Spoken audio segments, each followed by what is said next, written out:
يا حبيبي يا حبيبي يا حبيبي يا حبيبي يا حبيبي.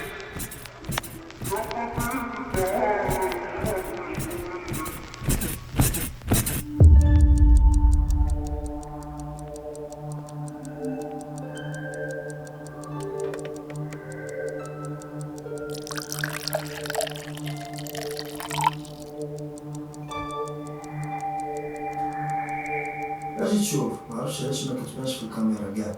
ماشي مشكل، اصلا هاد الناس مع عمرهم تيبانو. ناخذ الصدور تاعنا مقاد ونجوجو عليه لي زيماج. انا لقيت بحال هذاك الراجل اللي ضحك عليا تولى عليا واغتصبني نقتله ولا نحرقه.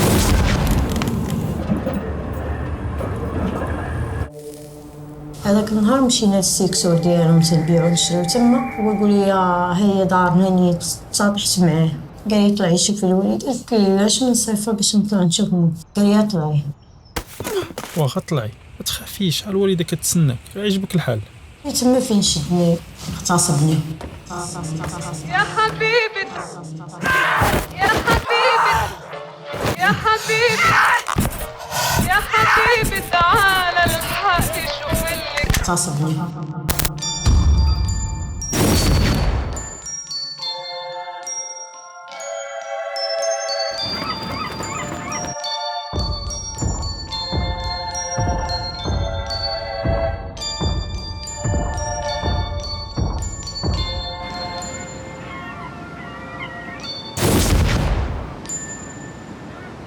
بديت انا الحمل ديالي تيبان، حملت واحد خصي مجوجه، عاودت ليها مشينا عنده. قالت لها تاخذها، قال لها لا ما ناخذهاش. قالت له هادشي اللي في كرشها ولا بانت كرشها اش دير، قال لها ماشي شغلي.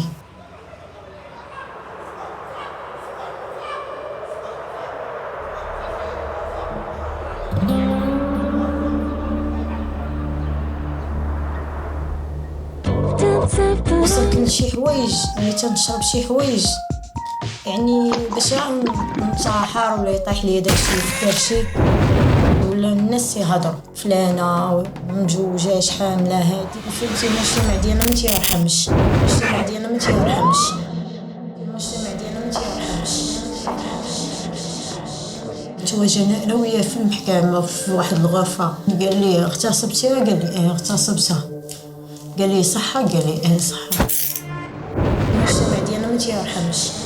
هي فاش كانوا بغاو يشدوه قالوا لي دابا قرار في يدك، بغيتي يكتب عليك ويعيش معاك مع داك التيلاد اللي فكر شكله يمشي للحبس.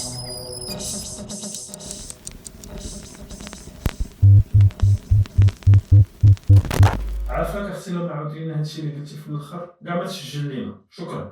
فهمتي المجتمع ديالنا ما تيرحمش. ملي داتني وحاولت نخرجو، قلت لهم ما نعيش معاه ونعيش مع هذا اللي في كرشي. كان ضروري نسكن معاهم باش قبل لي بنتي يكتبها ليا وكل شيء.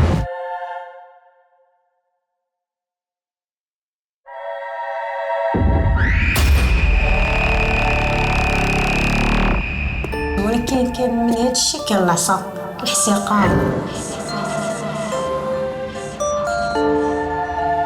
الاحتقار.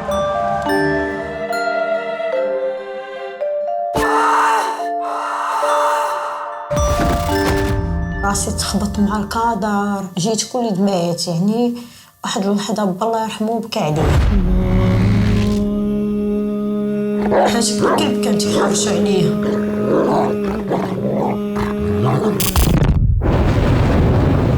كان تيضربني بزاف يعني، كثر تيضربني تيحتقر، حيت بحال جابني من الزنقه.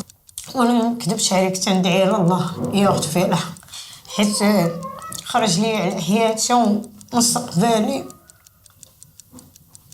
وكل شيء.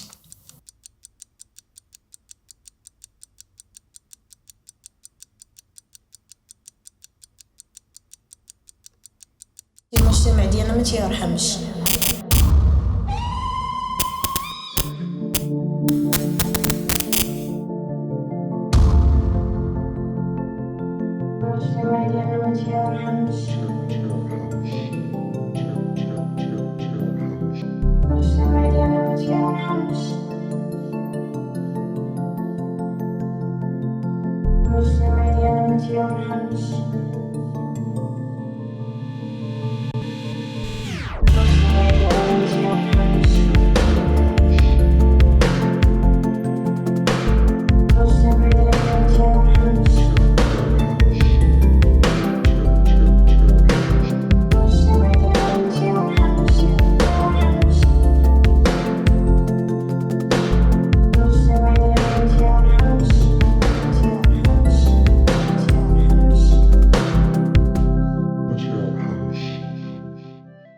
Est-ce que vous connaissez George Orwell?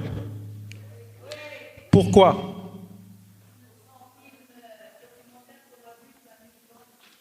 C'est pas un réalisateur Orwell, c'est un écrivain. Donc, en fait, Orwell, son concept le plus important, le plus connu, s'appelle Big Brother. Oui ou non? Donc, ouais, vous dormez, je pense, vous digérez. Donc, en fait, ce qui est intéressant, c'est que George Orwell, il a travaillé sur une notion très importante sur la question de la liberté, et sa théorie la plus connue, c'est que si on vit dans un monde où on va brûler les livres et faire disparaître les mots, les gens vont être bêtes et esclaves du système. Est-ce que vous connaissez Aldous Huxley? Non, Aldous Huxley, c'est un grand écrivain de science-fiction encore, qui a fait un livre qui s'appelle Le meilleur du monde, Brave New World. Et sa théorie, c'est que si on met les gens suffisamment dans des distractions, que ce soit la drogue, le sport, Internet, et c'est un livre des années 60, on n'a pas besoin de les empêcher d'accéder à des livres, on n'a pas besoin de s'embêter à les empêcher d'être des consommateurs. Ça, c'est un mot que j'aime beaucoup, enfin, que j'aime pas forcément, qui est utilisé par la jeune génération. On ne consomme pas l'art parce qu'en fait, l'art ne se consomme pas avec l'estomac. On consomme McDo avec l'estomac.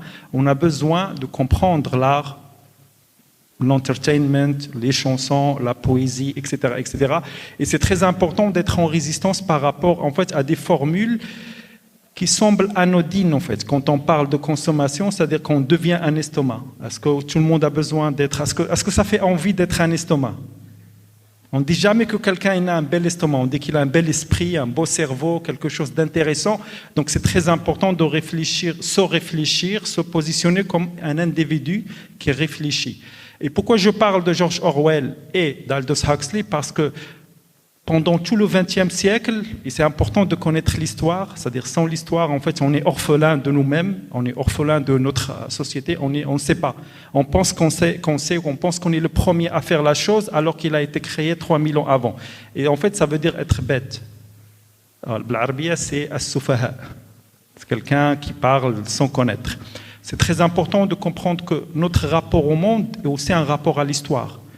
D'où on vient, c'est quoi notre histoire? Quand on sait que Zellige, par exemple, a été inventé il y a 1000 ans à Fès, ça remet en perspective beaucoup de choses. Les Américains, ils viennent de fêter 250e année d'existence ou de libération. Voilà, 1000 ans pour créer un outil en fait, de construction, un truc pour faire des choses belles. Et en fait, tout un continent qui domine le monde actuellement, qui a été inventé moins de 3 siècles avant. Donc c'est très important de se projeter dans ça. C'est les Américains. Donc pour moi, c'est très important de devenir des individus capables de ne pas juste regarder leur téléphone. Je vois malheureusement beaucoup de gens qui sont toujours en train de checker leur téléphone. Il faut juste se dire que ce n'est pas très important. En fait. Tout ce qui se passe dans le téléphone pour répondre à ce qui a été formulé, on n'a pas besoin « we need to talk ». Ça, c'est un cliché. Quand on écrit un scénario, si on met quelqu'un qui dit « we need to talk, you need to see that », ça veut dire que tu ne sais pas écrire de scénario encore. Tu es encore l'esclave de ton inspiration et il faut toujours s'échapper de ça. Pourquoi je dis ça? Parce qu'il m'est arrivé de faire des conférences et des masterclass où il y avait des ingénieurs. Et en fait, c'était mes conférences les plus tristes parce qu'en fait, c'est les ingénieurs et les gens qui ont des formations précises comme ça, rapport au Fordisme, c'est-à-dire la tâche unique, le non-multitasking. Ils ont tendance à fermer leur cerveau sur tout ce qui ne les concerne pas. Et aussi par expérience, je sais que c'est des choses qu'ils vont essayer de récupérer quand ils auront 35 ans, 40 ans. Quand ils auront réglé leurs problèmes de confort, ils vont commencer à se dire « j'ai besoin d'avoir, comme il a été formulé, les connaissances générales, j'ai besoin de développer en fait mes skills en tant que quelqu'un qui, si je veux me raconter, je sais faire du storytelling. Je sais raconter une belle histoire qui peut être intéressante pour les gens. Je sais me rendre intéressant. Il ne faut jamais être défini par son propre métier. On peut être mieux défini par sa passion. Si on aime quelque chose, allons au bout de ça. Ce qui a été dit beaucoup de fois aujourd'hui, c'est pour être un leader, pour être un individu, pour être un bon citoyen. Moi, j'aime beaucoup l'idée que le Maroc ne se développera pas comme une masse. C'est-à-dire aucune révolution ne fera de nous un peuple elevated.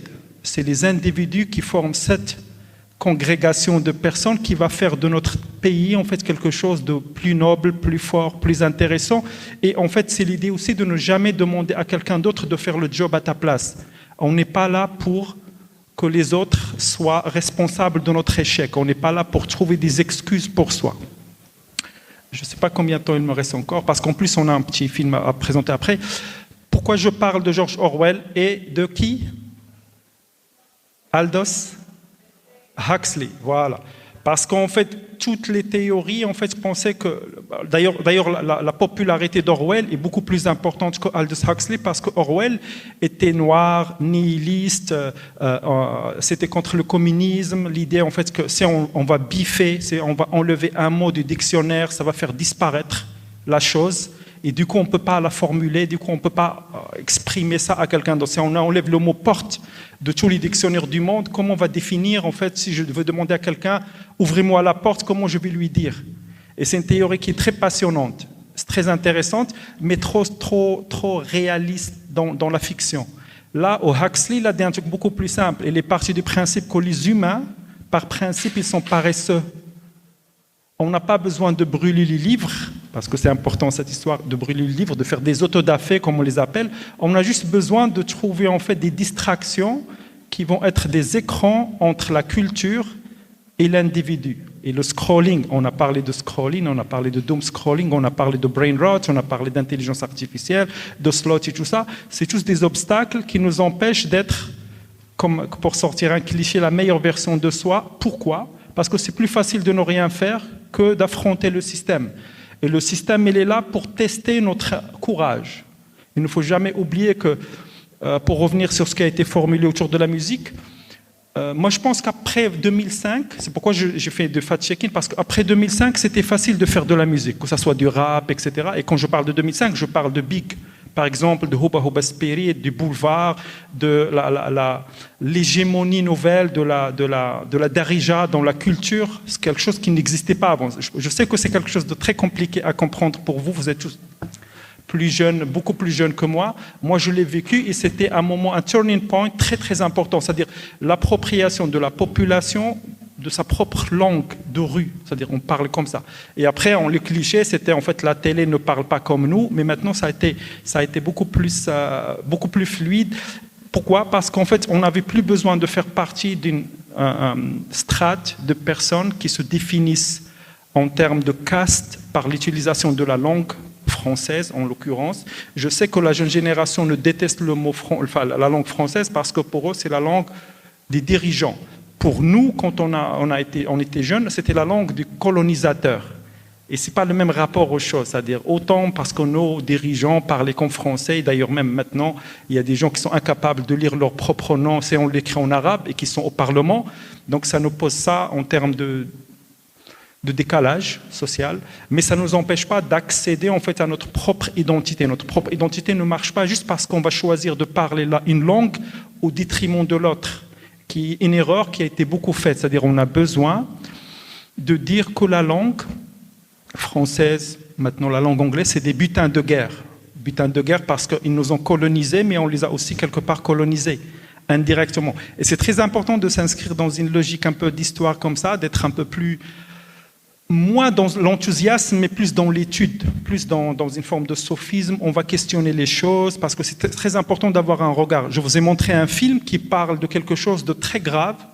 C'est la violence faite aux femmes, fait par un réalisateur homme, mais qui part aussi d'un témoignage réel. Et en fait, les questions que beaucoup de gens m'ont posées, mais que je me suis posé en question, de quel droit, moi, en tant qu'homme, je vais faire un film sur une femme qui a été violée? Et pourquoi sous cette forme-là, un peu taquine, on va dire ça comme ça, c'est-à-dire on n'est pas là pour enfoncer des portes ouvertes, on est là pour sensibiliser ceux qui ne sont pas forcément conscients. Parce que tout le monde est d'accord que le viol, c'est pas bien, mais en fait, c'est comme dire, en fait, la liberté de création, c'est important jusqu'au moment, en fait, où on est face à des choix à opérer. Est-ce que je dois tolérer quelqu'un qui va dire que c'est pas un génocide? À quel moment, c'est une question de liberté, à quel moment on rentre pas dans une autre sphère où on a besoin d'avoir des arguments, on a besoin de défendre des choses, on a besoin de comprendre ce que George Orwell, il a prophétisé, c'est la post-vérité. Actuellement, on n'a plus besoin de justifier de rien. À partir du moment où on a un Trump qui peut dire la chose et son contraire sans forcément respecter le monde, sans forcément respecter des règles importantes qui font que le contrat social n'est jamais rompu. Il dit ça aujourd'hui parce que ça l'arrange et après il va dire le contraire. Et après, on a ça en France, on a ça au Maroc, on a ça un peu partout. Et c'est très important d'avoir des antidotes. L'antidote unique, en fait, c'est le savoir. Si on étudie, je ne sais pas, la Deuxième Guerre mondiale, on comprend très bien l'histoire de l'humanité en général. Les rapports de force, les rapports de transmission de pouvoir, le rapport d'écrasement, les automatismes humains, la violence de l'histoire sur elle-même, etc., etc., les tropes, etc. Donc, c'est très important de comprendre en fait que notre existence ne dépend pas que nous et notre téléphone, même si malheureusement on est tous devenus quelque part l'esclave de ça, mais ça dépend aussi de notre choix, des choix qu'on opère dans le monde. On n'a pas besoin d'être d'accord avec tout le monde. Moi, ça m'a beaucoup fait rire, pour revenir à la Gen Z, aujourd'hui, on est en train de militer pour des hôpitaux et de l'école, et le lendemain, on est en train de partir assister au match de la CAN. Tu vois, il n'y a pas forcément de contradiction. Mais c'est ça principalement la distraction dont je parlais. C'est-à-dire Orwell, Aldous Huxley, il parlait que, en fait, on a besoin de donner des drogues, et les drogues, c'est pas forcément des choses qu'on injecte dans les veines ou qu'on sniffe, c'est aussi des choses qu'on met devant les yeux, qu'on met dans le cerveau, qu'on met dans notre quotidien, que ce soit, voilà, le sport, le foot, la musique, etc., etc. Tarfi, entertainment. Pourquoi on nous pousse en fait à tuer notre temps, qui est une expression très importante. Il faut toujours se méfier de quelque chose qui, là, dans notre histoire, mais qu'on n'a pas synthétisé et que j'ai essayé de récupérer de partout. C'est si on ne connaît pas notre histoire, on va nous téléguider. Si on ne connaît pas notre position dans le monde, notre géolocalisation, on va être perdu. Stranded, on va être perdu parce qu'on ne sait pas où on va. C'est comme si on avait Waze, mais on ne sait pas où on veut aller, parce qu'on ne sait pas d'où on vient. Et si on ne décide pas que notre position dans le monde, et là je reviens à quelque chose qui est fondateur, il faut avoir des valeurs en fait. C'est-à-dire on parle de tout, de l'argent, du savoir, de l'existence, des followers, de toutes ces cochonneries-là, mais en fait on oublie juste que si on sort de sa propre maison avec des valeurs, ça fonctionne comme un antidote contre la médiocrité et contre la violence du monde. Et aussi, on va pas être déprimé si on choisit des choses.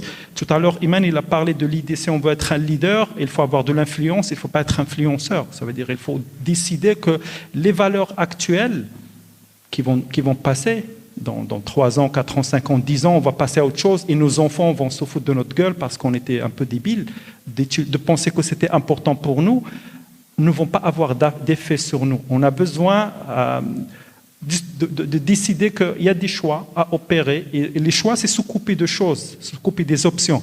La seule chose que je dis toujours à mes étudiants, c'est pour ne jamais travailler de sa vie. Ce que je fais, je n'ai jamais travaillé de sa vie. Depuis mes années de fac, il faut trouver une passion qui t'anime, dont le feu ne va jamais s'éteindre parce que tu vas le nourrir et cette passion deviendra votre gagne-pain. La chose qui te fait vivre et surtout qui te réveille le matin avec enthousiasme, tu t'endors le soir avec enthousiasme, tu vas jamais avoir besoin d'antidépresseurs ou de faire la gueule parce que tu n'es pas heureux dans la vie, etc., etc. Et ça, d'où l'importance de l'art, toutes les formes d'art, que ce soit l'architecture, la danse, la musique, le cinéma, etc. Ça élargit notre âme et ça nous rend plus forts. Et je pense que c'est la seule chose qui est fondatrice de toutes les sociétés. C'est-à-dire, je ne parle pas que du Maroc, je parle vraiment que si on décide que on ne va pas être l'esclave de l'endorphine, du dopamine, de toutes ces cochonneries-là, qu'on ne va pas devenir l'esclave de la validation de quelqu'un qu'on ne connaît pas, c'est-à-dire quelle idée de poster quelque chose qui est personnel pour que quelqu'un d'autre le voit, dans une sorte de doom scrolling où finalement tout ça n'est pas très important. Il ne faut jamais participer en fait à la cacophonie avec sa propre voix, il faut y participer avec du silence.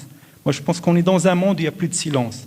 Et les seules personnes qui ne disent rien, qui acceptent leur silence, c'est des gens qui sont plutôt sages, qui n'ont pas besoin que quelqu'un d'autre vienne leur dire « tu es quelque chose, tu es important, je te suis ». Tu me suis, on se suit, tout ça n'est pas très important parce que ce n'est pas de vrai rapport en fait.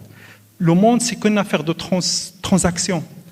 Je préfère que la transaction soit pas à travers des émotions réelles plutôt que des émotions saccharines, des choses qui finalement n'ont pas de valeur, c'est 0 calories émotionnelles.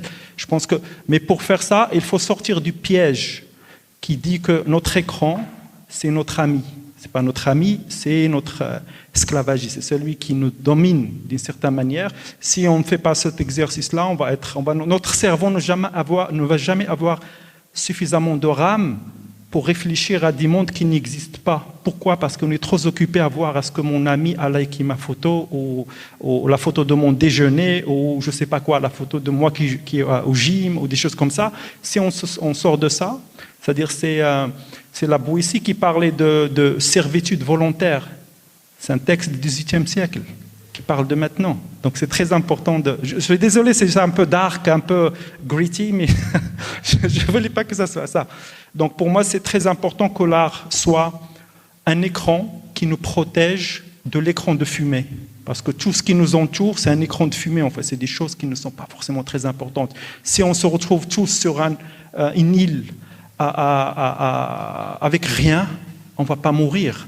Comme disent les Tibétains, il ne faut jamais avoir quelque chose, il ne faut jamais posséder quelque chose qu'on ne peut pas mettre sous la pluie. Et la seule chose qu'on ne peut pas mettre sous la pluie, c'est soi, à poil. Parce que la pluie va détruire tout, nos fringues, nos téléphones, nos livres, tout ce qu'on veut. Mais si on est chargé de quelque chose de plus profond, de plus stable, de plus centré, pas autocentré, centré, notre centre de gravité n'est pas en haut, mais plutôt en bas. Du coup, on a les pieds sur terre. Notre tête peut partir dans les étoiles. On peut rêver de belles choses. On peut concrétiser de belles choses. Et pour finir, je vais juste citer René Char. C'est un grand poète qui disait que la lucidité est la blessure la plus rapprochée du soleil. Et merci.